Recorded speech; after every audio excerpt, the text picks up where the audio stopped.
Պարոն Սարգսյան, մենք այս ընթացքում տեսել ենք ձեզ հեղափոխություն օրերից սկսած, դուք հետաքրքիր այսպես իրավիճակում հայտնվեցիք թիմ աշխատանքում եւ ընդհանրապես հեղափոխությունից հետո պաշտոնյա դարձաք, բոլորը համացանցում շատ հաճախ տարածում են ձեր լուսանկարը, հիշում ենք վիդեոյով թե դուք ինչպես էիք մեքենայի մեջից դուրս չէիք գալիս, ինչ եք կարծում, այդ օրերից մինչեւ հիմա դուք ձեր քաղաքական կեսագրության մեջ ինչ եք արել, որ կարող եք պատգամավոր աշխատել։ Տեսեք, դեռ մինչև հեղափոխություն լինելը, ես, եթե տեղյակ եք 2016 թվականին, լինելով ընդգծված ընդդիմադիր կուսակցական, առաջի համայնքի ղեկավարն եմ եղել, որ հայտ եմ ներկայացրել ընտրվելու եւ շատ դժվար պայքարի արդյունքում 17 տարվա հանրապետական գյուղապետին հաղթելով քաղաքացիական պայմանագիրը առաջին անգամ հաղթել է թիմ ընտրություններում, դա եղել է 2016 թվականի սեպտեմբերի 18-ին։ Դուք եթե հետաքրքրվեք, կիմանաք, որ իդեպ այս տարի 10 տարին է լրանում մեր առաջի հաղթանակի, որ հետաքրքրվեք, կարող եք շատ ձեր համար հետաքրքիր փաստեր բացահայտել, թե ինչպիսի ռեսուրս էր մեր առջև օգտագործվում, վարչական, տարբեր լծակներ, իրավական, տարբեր խոչընդոտներ եւ այլն, բայց այդ ամեն ինչի մեջով անցնելով ես եւ իմ թիմը կարողացանք հաղթահարել, ել չեմ ասում, որ ինձ ամենքեր փորձում էին համոզել, որ իմ թեկնածությունը չտնեմ։ Ու ինձանից առաջ էլ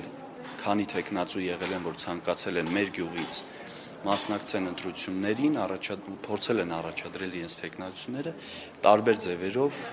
հասել են նրան, որպեսզի իրենք իրենց թեկնածություններից հրաժարվեն։ Այսինքն այդ հանրապետական գյուղապետը, որը 99 թվականից մեր գյուղում որպես համայնքի ղեկավար էր, ոչ մի մրցակից չի ունեցել, բացարձակ ոչ մի մրցակից։ Անխոչնդոտ ամեն անգամ ընտրվել է համայնքի ղեկավար։ Այս տարիներին երբ որ արդեն վարչական ղեկավար եք եղել, օրինակ 3 ամյոնից դուք մեղադրում եք ընդդիմադիրներին, բայց նրանք հիշեցնում են ձեր քերուն, ձեր հարազատներին, տենդերներ շահելը, այսինքն երբ որ դարձաք արդեն իշխանության մաս, կորավ այն ամեն ինչի դեմ պայքարում էիք։ Ոչ, ես օրենքի օրինականության կողմն եմ եւ դրա մասով դեռևս 2024 թվականին պարզաբանում եմ ներկայացրել բաց, թափանցիկ եւ մրցակցային գնումների ընթացակարգով մասնակցել է իմ հետ, այսպես ասած, փոխկապակցվող բարեկամի ընկերությունը եւ այսօր էլ մասնակցում է տարբեր համայնքներում եւ դրանից առաջ էլ է մասնակցել, ինչպես ես երեկ իմ ելույթում ասեցի, այդ կազմակերպությունը մեր իշխանություն դառնալուց հետո չի հիմնադրվել, այդ կազմակերպությունը 90-ականներից գործունեություն է ծավալում շինարարության ոլորտում, արտադրության ոլորտում, շինանյութի առևտրի ոլորտում եւ գալ այսօր ասել ինձ մեղադրել մի բանի մեջ, որտեղ ես որևէ ազդեցություն չունեմ, ինչպես գիտեք, այդ մրցույթները էլեկտրոնային են եւ ոչ ով է մասնակցում, ոչ ոք չգիտի նվազագույնին ով է առաջարկում եւ չենք կարող մենք որևէ կերպ միջամտել եւ հաղթող ճանաչել օրինակ X համայնքապետի որևէ բարեկամի։ Մասնակցում են ամենանվազագույն արժեք տվողը, առաջարկողը, նա էլ հաղթող է ճանաչում։ Ասեք, ձեր հովանավորչությունը չկա, չեն ասել, որ սա Գարիկ Սարգսյանի բարեկամ է, նա քերին է եւ այլն եւ այլն։ Չի կարող այդպիսի բան լինել։ Էլեկտրոնային այդ տենդերները բացվում է, միայն վերջում պարզ է լինում ով է մասնակցել, ով է ամենացածր գնառաչարկը ներկայացրել։ Իսկ բացի այդ, ես ներկայացրեցի նաեւ իրենց հետ փոխկապակցված, ինչ ընկերություններ են մասնակցել, միլիարդավոր դրամների, այսօր էլ շարունակում են իմ համայնքում, մեր համայնքներում տենդերներ հաղթել, աշխատանքներ կատարել, ինչքանով լավ, ինչքանով վատ, ինչքանով որակով, ինչքանով որ ժամկետների մեջ, դա ընթացիկ արդեն վերահսկողական գործառույթ է։ Ձեր հետ կապված ամենաշատ քննարկվող բանը կոկորդիլոսների բուծարան էիք ուզում։ Ինչ եղավ դրա հետ։ Ստեղծեցիք, հասկացաք, որ Հայաստան պայմաններին կոկորդիլոսները չեն դիման, ինչ եղավ։ Այդ մասով ես խնդրում եմ այլևս հարցեր չտալ։ Դրա մասով ես ասում եմ, եկեք չանլրջացնենք այս ամեն ինչը։ Ես քանի անգամ պետքա դրա մասին խոսեմ, պարզաբանեմ։ Կան տարբեր աղբյուրներում, տարբեր լրատվականներին տված հարցազրույցներ, դա մի հատ այսպես ասած թյուրիմացություն էր այդ ծրագիրը, կարելի է այսպես ձևակերպել, այդ ծրագիրը առաջ քաշող մարդը հետո հայտնվեց Գյումրիում, որ ուզում էր օդային ինչ-որ ճոպանուղու ցանց կառուցել, այնտեղ էլ առաջարկում էր $600 միլիոն ներդրում կատարել, պարզվեց, որ շարքային ինչ-որ տենց փուչ ծրագիր է, որ ուզում են ներկայացնեն, հետո ինվեստորներ ներգրավեն, այսինքն չունենալով ոչ մի դրամական միջոցներ, իրենք եկել են եւ մեր մարզում ուզում էին այդ գործունեությունը ծավալեն։ Իսկ ես որպես մարզպետ հեղափոխությունից հետո մենք որևէ ներդրողի իրավունք չունեինք իր առաջարկը չլսել, իր ներդրումային ծրագիրը չքննարկել ու հետամուտ չլինել, որպեսզի մեր մասով որևէ խոչընդոտ չառաջանա։ Այդ բոլոր փուլերով մենք անցել ենք, ամեն ինչ պատրաստ է եղել ծրագրի իրագործման համար, բայց fake ներդրողը, որը որ հանդես էր գալիս որպես միլիոնատեր եւ ուներ այդ ֆոնդերը իբր ուներ ռեալ ներդրողներին, նա վերջում հրաժարվեց այդ ծրագրից։ Գնաց արդեն Գյումրիում, եւս մեկ fake ծրագիր էր, փորձում առաջ քաշել, ես մամուլից իմացա, որ Գյումրու համայնքապետարանը արդեն ավականու նիստ է հրավիրել եւ հավանություն է տվել այդ ծրագրին, անմիջապես զանգեցի իմ գործընկերոջը մարզպետին, ասի պարոն մարզպետ, այս մարդը մեզ մոտ այդ ծրագիրն էր ուզում իրականացնել, ինքը նույն մարդն է, իրեն լուրջ չընդունեք եւ այդ ծրագրին հավանություն չտաք։ Ինքը որևէ միջոցների չի տիրապետում եւ չի անելու այդ ծրագիրը։ Եթե ինքը իր ասելով $12 միլիոն ծրագիրը չարեց, $600 միլիոն ծրագիրը ոնց է անելու։ Սա եղել ամբողջ պատմությունը։ Իշխանության տարիներին ձեր եկամուտների կտրուկ աճի մասին խոսակցություններ կան, թե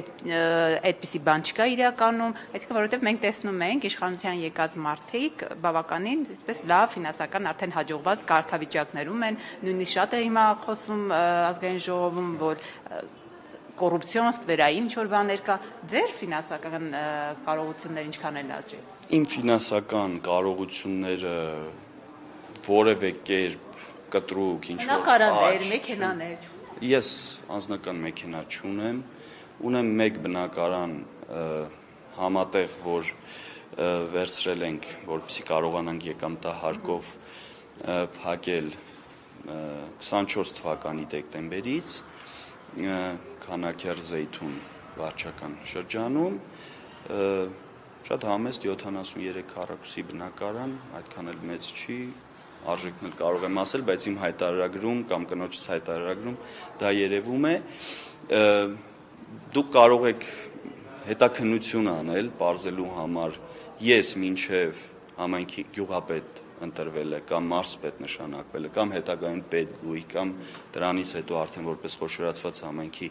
ղեկավար դառնալը։ Դրանից առաջ իմ ծնողը, իմ ծնողները ինչ գույքերի, ինչ ունեցվածքի են տիրապետել ու առհասարակ մեր շրջանում, մեր համայնքում կարող եք գնալ հետաքրքրվել, մենք մինչև այդ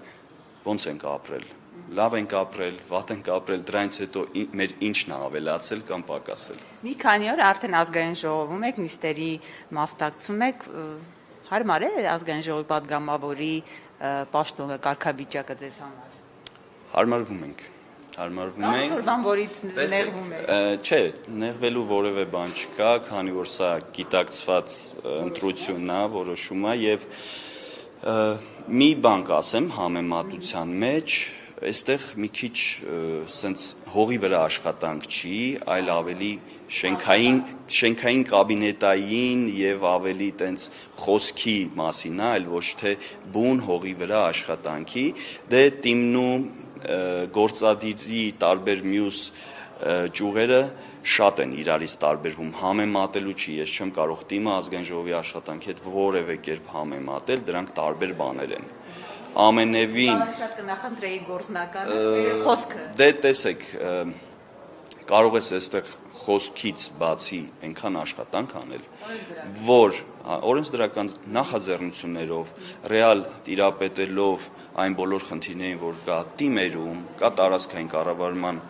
ոլորտում, որպեսզի այդ բացերը, որոնք օրենսդրական նախաձեռնությունների միջոցով կարող են իրենց լուծումները ստանալ, բերել օրակարգ եւ քննարկել եւ գործընկերներին փորձել համոզել, որ կողմ քվեարկեն կոնկրետ падգամավորի բերած նախագծին։ Եվ վերջում պարոն Սարգսյան,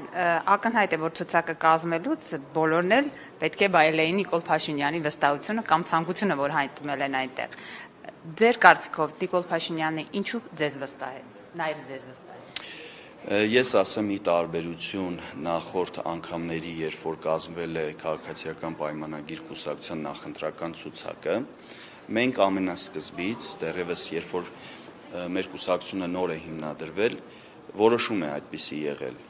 Հերթական ընտրություններին ազգային ժողովի մեր ցուցակը կազմվում է ներքին ընտրությունների արդյունքում։ Բայց մենք գիտենք նաև, որ Փաշինյանը իր հավանությամբ է դա կազմում։ Սպասեք ասեմ։ Արտահերթ ընտրությունների ժամանակ ցուցակը կազմում է կուսակցության վարչությունը, որը որ մենք ունեցել ենք թե 18 թվականին, թե 21 թվականին, արդեն 26 թվականի համապետական ԱԺ ընտրությունների ցուցակը կազմելու հարցը նորից թողնվել է կուսակցության պատվիրակների վրա, համաժողովի պատվիրակների քվեարկության արդյունքում է ձևավորվել մեր քաղաքացիական պայմանագիր կուսակցության նախընտրական ցուցակը։ Ասեք, ձեզ թիմն է վստահել, ոչ թե անձամբ Փաշինյանը։ Դուք չեք հետևել եք։ Մենք հարոզարշավ ենք իրականացրել շատ առողջ մրցակցային ներքին ժողովրդավարության բոլոր պայմանավորվածությունները պահելով մենք իրականացրել ենք քարոզարշավ եւ այդ քարոզարշավի արդյունքում մեր պատվիրակները եկել են եւ քվեարկել են իրենց նախընտրած տեխնացուների օգտին եւ այդպես կազմվել է ռեյտինգային ցուցակը։ Ինչպես գիտեք, 50 առաջի 50-ն է կազմվել, հետո առաջի 30-նյակն է կազմվել։ Առաջի 50-ի մեջ ես 41-րդն եմ եղել։